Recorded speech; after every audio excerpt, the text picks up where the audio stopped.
There's all sorts of behaviors that involve risk or danger or whatever. And that people, whether you're talking about teenagers or whether you're talking about people recreationally using drugs or whether you're talking about people who are seriously addicted, there are ways to enable people to reduce the harms and risks to themselves as well as those around them until they might decide to stop doing those activities. Hello, world. Welcome to the Vaping Unplugged Podcast. Everything you need to know about vaping and tobacco harm reduction. Welcome, vapers, to Vaping Unplugged, the podcast that explores everything you need to know about vaping and harm reduction. Today, I'm your host, Mariam, and I'm thrilled to have you joined for another exciting episode. Today, a special guest is joining us, someone whose expertise and advocacy have been instrumental in shaping the harm reduction landscape for years. Ethan Nadelmann is a scholar, author, a public speaker who dedicated his career to challenging misconceptions and changing the narrative around drug policy, harm reduction, and public health. As the founder and the former executive director of the Drug Policy Alliance, Ethan has been at the forefront of the movement advocating for evidence-based approaches that prioritize health. And in today's episode, we'll be diving deep into the topic, which is very often mixed up in misconceptions, harm reduction. While harm reduction strategies have proven to be effective in various contexts, they have faced their share of misconception and skepticism. And we will be exploring those misconceptions on harm reduction in general and showing why it continues to be the vital approach to addressing the public health concerns. Well, first, Ethan, thank you so much for joining us today. And let's begin with defining harm reduction. Could you briefly explain what is harm reduction and what is its role in public health policy? Sure, Mariam. Yeah, and it's a pleasure to be on again and to be talking with you as well. Harm reduction essentially is the approach that, let's understand the origins of harm reduction really are 40 years ago in Western Europe, when people, first in the Netherlands and then other countries, began to realize that people who injected drugs, illegal drugs, were contracting HIV/AIDS, and that they weren't getting HIV/AIDS from the drugs, and they weren't getting it because they were injecting, they were getting it because they were sharing syringes had been infected by people who had already contracted HIV/AIDS. And so the Dutch basically adopted a very pragmatic idea. They said, for people who are injecting drugs, obviously we'd like them to quit and to stop using it. But until they're able or ready to stop using it, we need to keep them alive and free from this virus. So on some of the drop-in centers, they would basically have two buckets when you open the door, one to throw your dirty syringes and another one to pick up some clean ones. And so people, it's just a kind of common sense intervention to reduce the spread of HIV/AIDS, especially at a moment when there was really no cure for this, horrific epidemic that was really something of a plague in its time. And that was the pragmatic side. And then eventually the science began to say that the common sense, in fact, was verified by the science. And so then it grew into a broader philosophy, not just around, sterile needles and AIDS, but into a broader philosophy that essentially said there's all sorts of behaviors that involve risk or danger or whatever. And that people, whether you're talking about teenagers or whether you're talking about people recreationally using drugs or whether you're talking about people who are seriously addicted, there are ways to enable people to reduce the harms and risks to themselves as well as those around them until they might decide to stop doing those activities. So it wasn't just about, now when people start overdosing from opioids, it's about making naloxone, the antidote for an overdose, more widely available.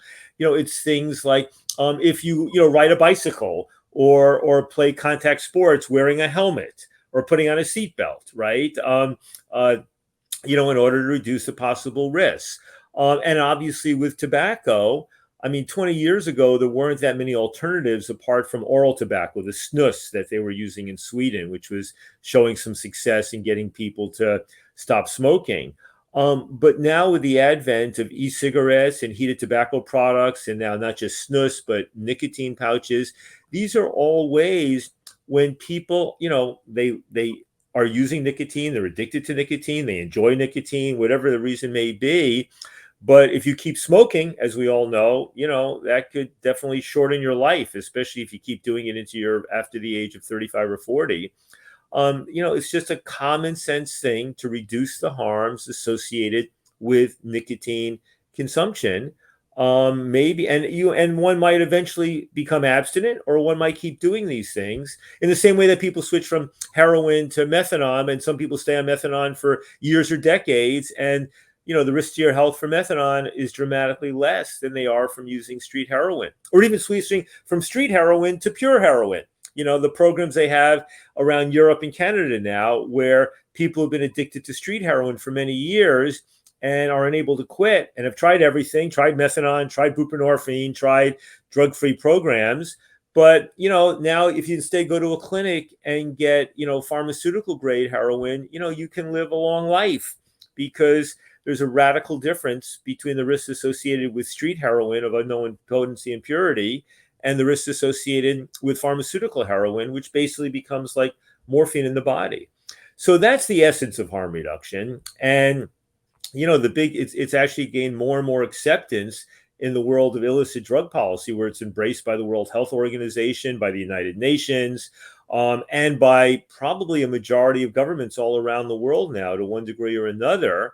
But unfortunately, in the tobacco nicotine field, it has continued to face resistance in all but a handful of countries.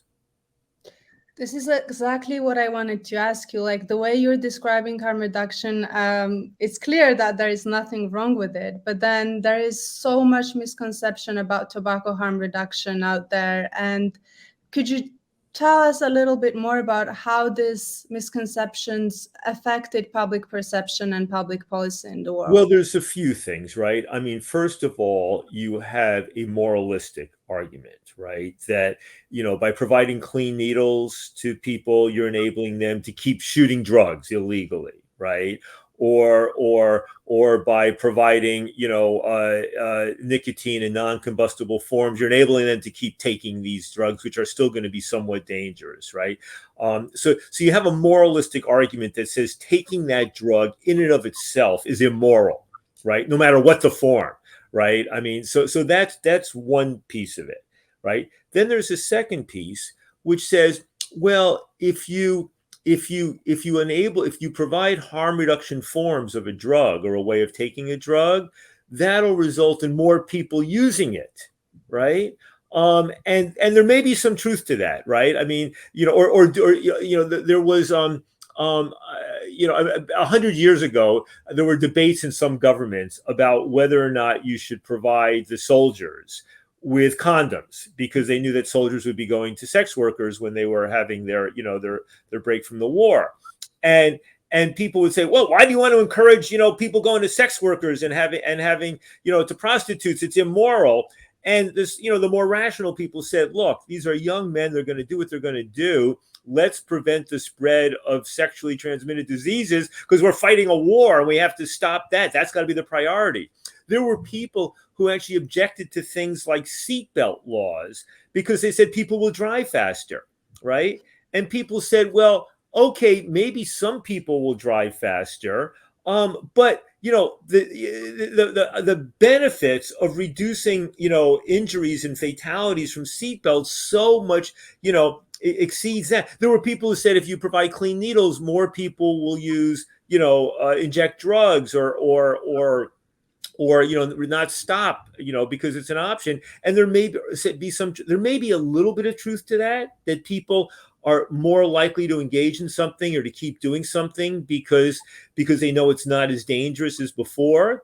But oftentimes that risk doesn't even turn out to be true. But even where it is true, the advantages of keeping people from getting sick or dying is so much greater in that case. And so, so I think what happened now, the third thing is, but if you do that, it sends the wrong message to kids, or it makes it more likely kids will get into it. Right. And I have to tell you, in the United States, and I know other countries as well, when we would wanted to do, legalize marijuana for medical purposes, and people would say, what about the kids?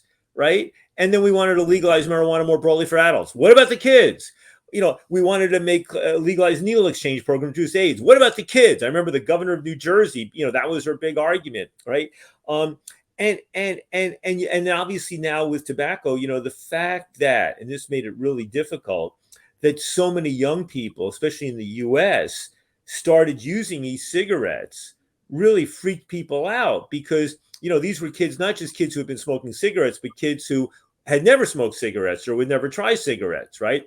Now, the fact of the matter is, the argument against harm reduction about kids, it was mostly bullshit when it came to illicit drugs, right? I mean, the fact of the matter is, making marijuana illegal for adults did nothing to reduce the availability to young people. I mean, for the last 50 years, it's always been young people who had the best access, to marijuana, even though it was illegal for everybody, right? And even when we began legalizing marijuana in the United States, the big increase in use was among people my age and older, right? It was not among young people because they already had good access.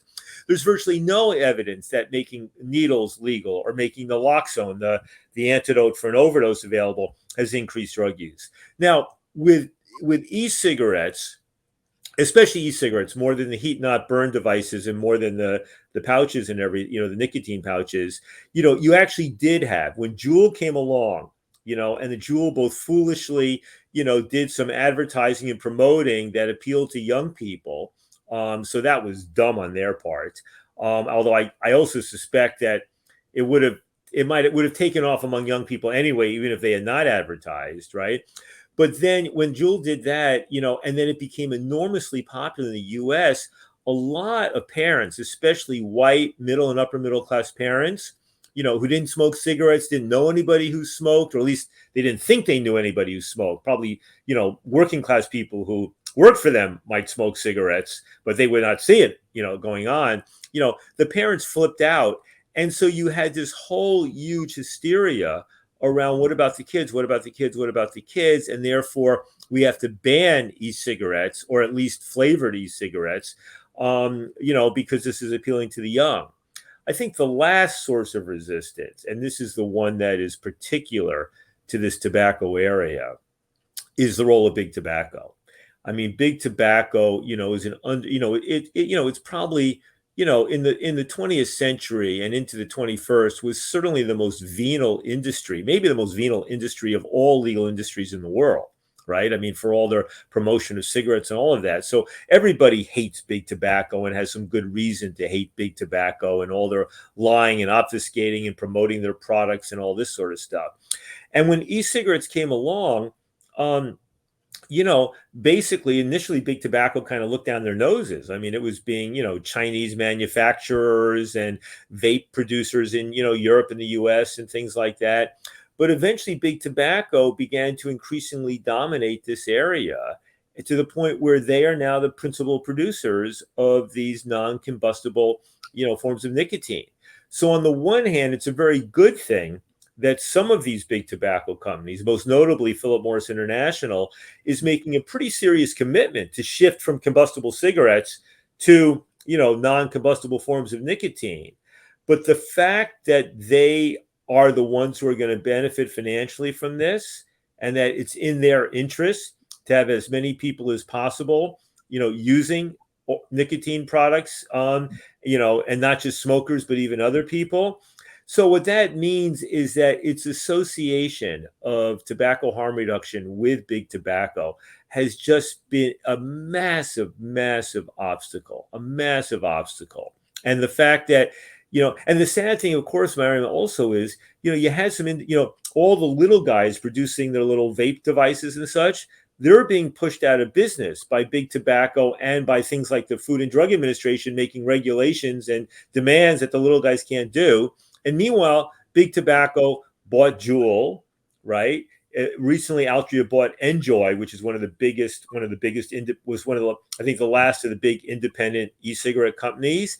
And now you see Philip Morris International looks like it's buying Swedish Match, which is the producer of snus.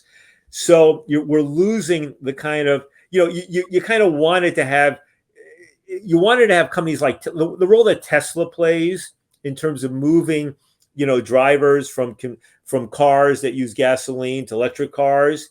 And Tesla presented a major challenge to the big car companies that were relying on selling companies that use gasoline, right?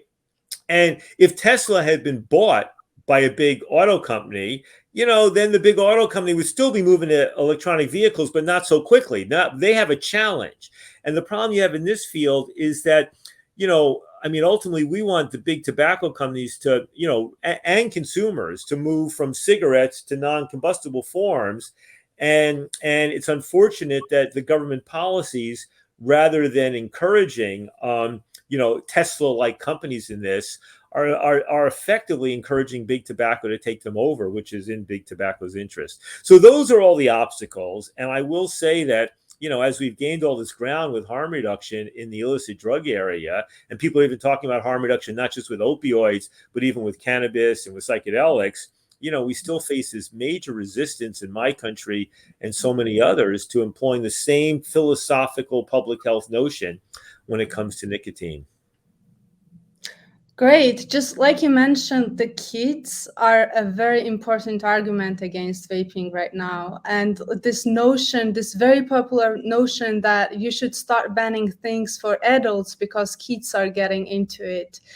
This is very popular right now. And I just wonder if you can tell us a little bit more about this argument, why parents are so concerned about this, and a little bit also about the real causes of addiction, and if there is anything that can be done against it on the public policy level. Yeah. Well, I have to tell you, it's really frustrating to me because in all my decades, before, during, and after Drug Policy Alliance and, and playing a leading role. And, drug policy reform was really three main issues, right? 1/3 of our work was ending cannabis prohibition, first for medical and then more broadly for adults. And the second third of the work was ending the role of the drug war in mass incarceration in the United States. And the last third was basically treating drug use and drug misuse as a health issue, not a criminal issue. So harm reduction, drug treatment, all of those sorts of things, both with addicts and with young people and recreational users, what have you. And what I'll say is, I was able to build up a lot of political alliances, especially with Democrats and people on the left part of the spectrum, and also, crucially, with some people on the right. But what's happened is many of my allies, the American politicians and foreign politicians who became very supportive of us on, needle exchange programs, overdose prevention, legalizing marijuana, what have you, they've been leading the charge against tobacco harm reduction. And part of it is that it's about big tobacco. Part of it is people have embraced an abstinence-only ideology with nicotine, like the one they have typically had with respect to illicit drugs. But, we've chipped away at that with illicit drugs, but it's now on the whole nicotine thing. And part of it is, I think, in the United States, the association between drug policy reform and racial justice became very important in recent years. And there's not a major racial justice dimension to tobacco harm reduction. There's some elements, but not a big element of it, right? So I think that was one part of it. I think that, as I said before, you're dealing with a generation of middle and upper middle class parents who by and large don't smoke and never smoked, or if they have, they haven't done it since they played around with it when they were young, and they don't really know people, and they see kids taking this thing up, and it freaks them out, and they just want their kids to stop vaping, and they want to ban it. And if it means that other people can't vape, they don't really know that many people who vape. They don't know other adults who vape, really, right? Because vaping is done more by middle and lower middle class white Americans, and it's done by, the whole smoking thing. And the vaping thing is, it's not so much present in the adult upper middle class white and black, and it's not a common thing. So it's seen as an alien, scaring thing. Now, the other problem you have is that there are a lot of widely held misconceptions. So, you and I know, and I'm sure our listeners know, that e-cigarettes are probably 85 to 95% less dangerous than cigarettes. And that things like snus and the nicotine pouches are even, maybe 98% less dangerous, right? We now have decades of evidence out of Sweden where you, in fact, do have young people using snus who never smoked, right? And people started to freak out about it. But you now have studies of people who've been doing this for, 1 or 2 decades or more, and seeing virtually no difference between the health of snus users and people who don't use snus, right? But what's amazing is the large majority of people in my country, and even in a place like the United Kingdom, which is one of the few countries which has a good policy on tobacco harm reduction, the majority of people believe that vaping is as or more dangerous than smoking. The majority of people believe that nicotine is what causes cancer, even though nicotine basically does not cause cancer. It comes from the combustion of consuming cigarettes, right? And a majority of people believe, we had this thing in America back in 2019, right before the pandemic with COVID. We had an epidemic with what was called E-Valley, which is when people were vaping and landing up in the hospital, and about 50 or 60 people died, and thousands landed up in the hospital because their lungs were getting splattered with something. Well, it rapidly became apparent that this had nothing to do with e-cigarettes or vaping nicotine. It had entirely to do with some knuckleheads who were producing, illegal THC cartridges and using vitamin E acetate to kind of cut the THC in order to make more money. And as soon as that stopped, the thing went away. But it turns out most Americans also believe that that was about nicotine, right? Not about illegally produced THC cartridges. So you have this massive ignorance, and not just among people, the ordinary public who doesn't smoke. You have the same ignorance, right? Believing something that's totally opposite of what's true, also among smokers and also among doctors. I mean, that's what's so horrifying, that doctors don't even know the evidence, right? And that the government does not seem to see itself as having an obligation to educate the public. So I'll tell you, there's a wonderful gathering twice a year called the E-Cigarette Summit. It's in London each November, and it's in Washington, D.C. each May. And an amazing woman out of the UK named Amanda Strange who organizes this thing. So I was just down in DC a few days ago at the E-Cigarette Summit, right? And there's these great academics, and there's some of the activists, who are there, and then they had the people from the Food and Drug Administration, the FDA, who showed up. It was good that they showed up to speak to an audience that they knew would be mostly hostile or critical of the U.S. Food and Drug Administration. But I have to tell you, Mariam, it was I was almost embarrassed for them. And the guy who heads the tobacco unit, a guy named Brian King, right? And he ends his talk. Somebody said to him, I mean, we know that switching from smoking to vaping can save huge numbers of lives in older smokers. And we also have good reason to believe that the risks to young people, nobody wants young people vaping, but the risks appear to be not all that substantial, right? I mean, there are so many other things like, binge drinking, or developing terrible relationship with food and junk food, or texting all the time when you're driving, and that, vaping is not going to rank among, the top 5 or 10 concerns of any adult who really knows the science. And Brian King, the head of the CDC, who was trying to give a somewhat reasonable talk about harm reduction and the quote unquote continuum of harm, that you want to reduce the harms associated with nicotine consumption, he finishes off and he felt compelled to say that basically, well, no amount of adolescent vaping is acceptable. And basically confirm that if, given a choice between, young people, vaping and using this, and some getting dependent, or, saving the lives of hundreds of thousands of adults, well, basically, fuck the adults. I mean, that trade-off And the reason is because, as with the war on drugs, the hysteria around young people, the craziness, and the fact that upper middle class parents are the most powerful of parents, right? And so it's just, he knows that if he had said anything reasonable, then he would have taken hell from people in the White House, from people in Congress, in the media. And I almost sit there and you're watching these people testify.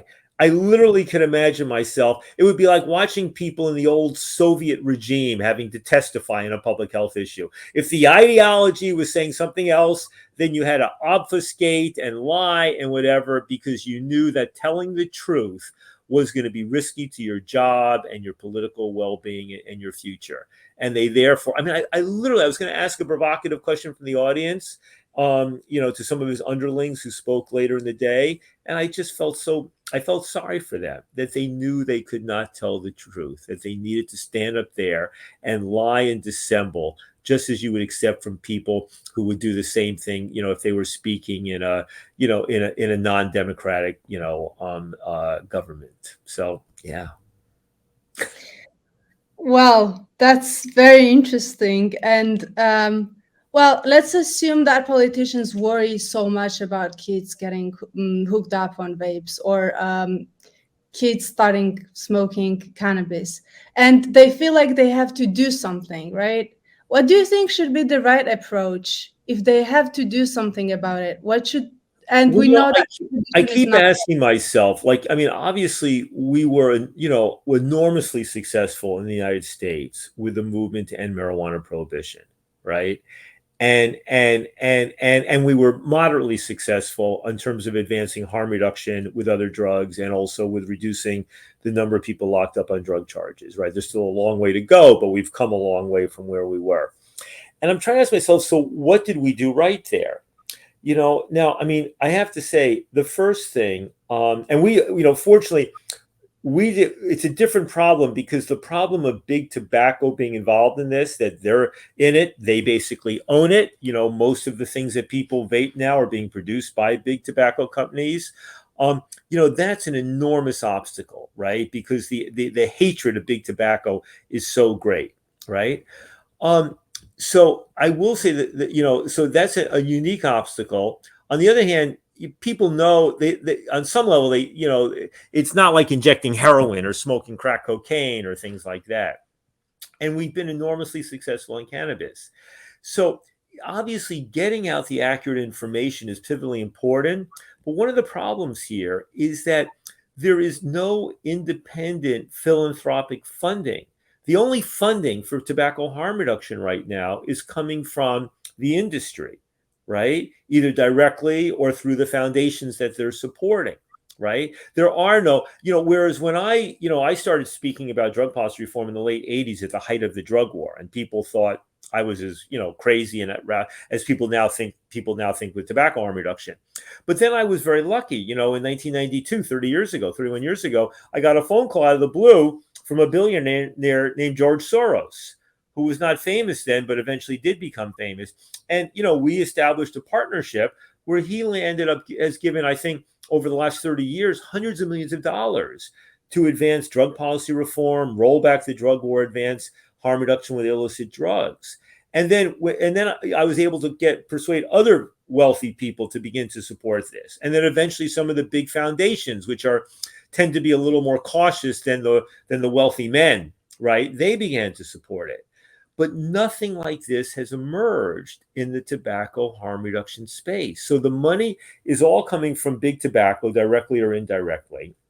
As soon as people take that money, even though they may be the most ethical researchers in the world, even though they may be vaping users, consumer activists for whom this is saving their lives or lives of family members, immediately this massively funded anti-tobacco harm reduction machinery, funded with hundreds of millions of dollars from Michael Bloomberg and supported by World Health Organization and U.S. government and most other governments, immediately is casting aspersions on the character of the activists and the academics. It's a despicable thing that they're engaged in right now.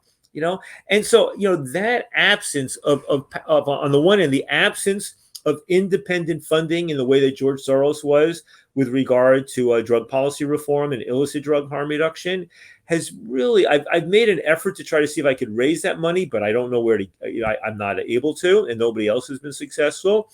And then the fact that Michael Bloomberg, one of the richest men in the world, not just in the US, but in the world, that he has put hundreds of millions of dollars. He did a lot of good with his money in terms of kind of pushing against smoking. But now that he's focused on anti-vaping stuff, I mean, he's undoing and maybe even in fact, probably doing far more harm now than all the good he did with his anti-smoking stuff. And he's listening to the wrong people on this stuff, and look, you look at also the World Health Organization, which has embraced harm reduction with illicit drugs, but, has taken a radically anti-scientific position with respect to tobacco and nicotine. And then you look at the fact that Michael Bloomberg, I believe, has given $100 million to the foundation associated with the World Health Organization and is the WHO ambassador for non-communicable diseases. And then you looked at his money is also going to the United States Agency, the Center for Disease Control, their foundation, right?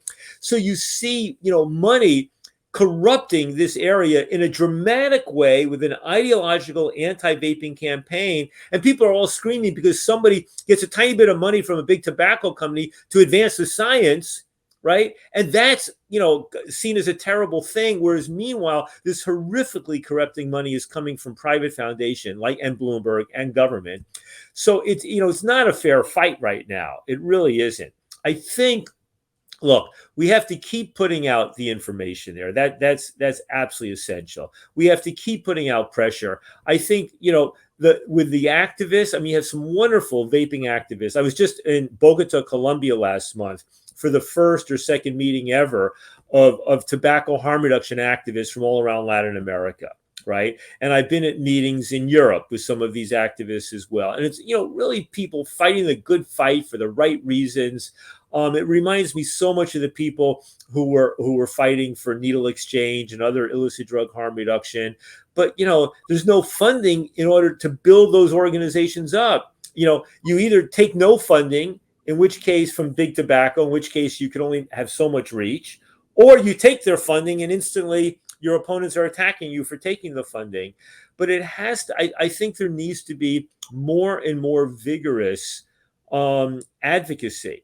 I'm part of a group in the US that mostly academics. And the question is, when good things come, when the Cochrane review comes out showing that tobacco harm reduction, more and more evidence supports it. When you get major articles in Science or Lancet or other major publications showing the evidence for harm reduction. When you have, recently a article was orchestrated where most of the majority of the past presidents of the leading tobacco and nicotine research organization in America, SRNT, smoking and nicotine research, whatever it's called, published a letter saying that tobacco harm reduction needs to be part of the discussion. But the power on the other side of the major advocacy group, the Campaign for Tobacco-Free Kids and others, and the fact that they're in bed with government. I mean, I even see, you look at the head of the National Institute on Drug Abuse, which is a very politicized research funding agency providing most of the funding for drug research in the world. And as the politics shifted on marijuana, the director of that agency, Nora Volkow, stopped being so aggressively anti-marijuana. But the anti-marijuana folks have now become anti-nicotine vaping people, sometimes the same people, and using the same arguments with no more credibility than they had before. Well, we beat them on marijuana, and ultimately we'll beat them on tobacco and nicotine, but it's definitely not a fair fight right now. And the last thing I'll say about this is, my own politics are somewhat, left of center, not radically left, but, left, center, left, right? And I look at this in historical context. And 100 years ago, there was a very increasingly powerful progressive movement in America, right? And they were the ones who led the effort, in terms of allowing women to vote. and the ones who led the effort in terms of having our U.S. senators be directly elected by the people rather than indirectly by state legislatures. And they led the effort on child labor protection laws. And then it led the effort on improving the quality and regulation of food and drugs, right? I mean, they led the effort on allowing unions to be able to unionize to fight these terribly exploitative conditions, right? But they got one big thing wrong, right? Which was alcohol prohibition. They supported alcohol prohibition, right? Thinking it was also part of the progressive thing. Well, today, I think the left of center people are mostly right on things like, access to the right to vote in the United States, and on things like climate change, and on things like, the proper roles of public health, and on a lot of taxation issues and a whole range of things. But they're getting one, and on drug policy reform. But they're getting one great big thing wrong, which is tobacco harm reduction. They're just as wrong as progressives were 100 years ago in supporting alcohol prohibition. And one day they'll recognize it. But the sad thing is that hundreds of thousands of people and millions around the world will die unnecessarily, prematurely, because the progressives have their head up their ass on this issue right now and for the foreseeable future. I agree with absolutely everything you said. And this brings us to my last question, actually. With so much opposition to vaping and so many organizations fighting against vaping, in your opinion, is there anything that consumers can do to influence this kind of political decisions? Or what can organizations do to promote harm reduction and combat this misconception? Mariam, my view is there's a lot. Because ultimately, the number one most important thing that a consumer can do is to become as educated about the issue as possible. The more you know, knowledge is power. When you have the facts at your fingertips, when you've thought about all the arguments, when you've considered all of the opposition's arguments, and you've thought about the best way to respond, and there's obviously, you can look at the Global State of Harm Reduction report, that's put together by Jerry Stimson's organization. You can look at the e-cigarette summits. You can look, there's a whole range of really good information out there. So and with the internet, it's very easy to access all this stuff, right? So I think that becoming as knowledgeable as possible is the first thing. Knowledge is power.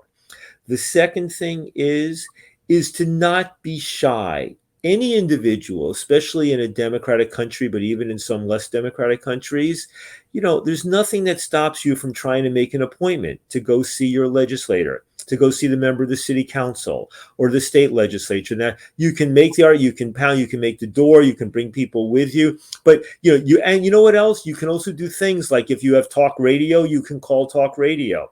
You can write a letter to the local newspaper or the little online media thing, right? There are all sorts of things that one can do, because a dedicated individual activist can do a lot. I know people who are just producing hundreds of letters to editors of media publications who would be calling their politicians, calling the radio shows, just doing that sort of thing. Anybody can do that, certainly in a democracy, and even in, as I said, in non-democratic countries.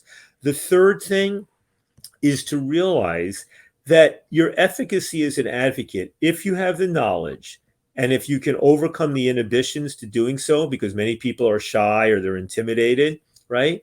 The third thing is to understand that how you communicate something makes a big difference. I always found that to the extent that people like you personally or don't feel scared of you, they're more likely to listen to you. To the extent that you make your arguments and use humor about it, to the extent you can just use reason, right? To the extent that you can, accept and I don't know, when you think about couples relationships, when you think about how to communicate most effectively in relationships, we know that listening deeply to the other person, listening deeply, and then affirming the other person's concerns. And this is true whether you're talking about a love relationship or a parental-child relationship, or whether you're talking about a work relationship, or whether you're talking about advocacy, so that your opponents feel heard, so that you acknowledge their fears and concerns around their children, around vaping, around what does this mean, that makes one into a better advocate, provided you have the knowledge, right?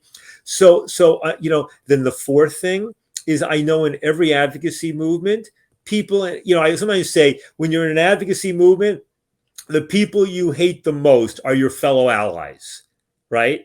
Because they're the ones you fight with. You fight with them over funding and credit and strategy and tactics and boyfriends and girlfriends and all this sort of stuff. Whereas your opponents are more an abstraction. They are out there, right? They're kind of, you don't break bread with them. But my view is we have to find ways, if they're willing to break bread, to sit down, even with some of the people I'd have the fiercest debates with, but I'd then have a drink with them afterwards. I'd have a dinner with them afterwards. You still find ways to have a human relationship and ask about their kids or whatever, even if you feel that they're ultimately killing people, you still find a way to have that human relationship. And then with your allies, you have to keep, as Martin Luther King said, keep your eye on the prize.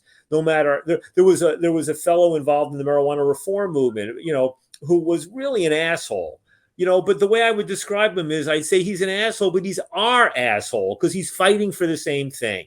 So we'd find a way to keep working together toward the same end, even though I don't really want to spend a lot of time with him, right? So it's about keeping that stuff in mind, right? And I think you put that stuff together.